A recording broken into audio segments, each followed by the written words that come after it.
Musim hujan sudah berlangsung selama 2 bulan sehingga di mana-mana pepohonan tampak menjadi hijau. Seekor ulat menyeruak di antara daun-daun hijau yang bergoyang-goyang diterpa angin.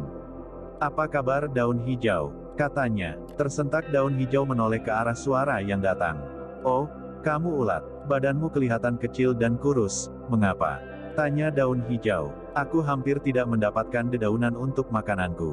Bisakah engkau membantuku sobat?" kata ulat kecil. Tentu, mendekatlah kemari." Daun hijau berpikir, "Jika aku memberikan sedikit dari tubuhku ini untuk makanan si ulat, aku akan tetap hijau. Hanya saja aku akan kelihatan berlobang-lobang, tapi tak apalah." Perlahan-lahan ulat menggerakkan tubuhnya menuju daun hijau. Setelah makan dengan kenyang, ulat berterima kasih kepada daun hijau yang telah merelakan bagian tubuhnya menjadi makanan si ulat. Ketika ulat mengucapkan terima kasih kepada sahabat yang penuh kasih dan pengorbanan itu, ada rasa puas di dalam diri daun hijau. Sekalipun tubuhnya kini berlobang di sana-sini, namun ia bahagia bisa melakukan bagi ulat kecil yang lapar.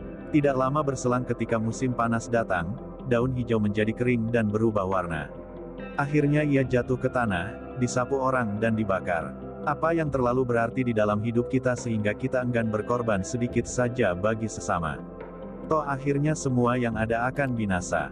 Daun hijau yang baik mewakili orang-orang yang masih mempunyai hati bagi sesamanya. Yang tidak menutup mata ketika melihat sesamanya dalam kesulitan. Yang tidak membelakangi dan seolah-olah tidak mendengar ketika sesamanya berteriak minta tolong. Ia rela melakukan sesuatu untuk kepentingan orang lain dan sejenak mengabaikan kepentingan diri sendiri. Merelakan kesenangan dan kepentingan diri sendiri bagi sesama memang tidak mudah, tetapi indah. Ketika berkorban, diri kita sendiri menjadi seperti daun yang berlobang. Namun itu sebenarnya tidak mempengaruhi hidup kita. Kita akan tetap hijau. Tuhan akan tetap memberkati dan memelihara kita.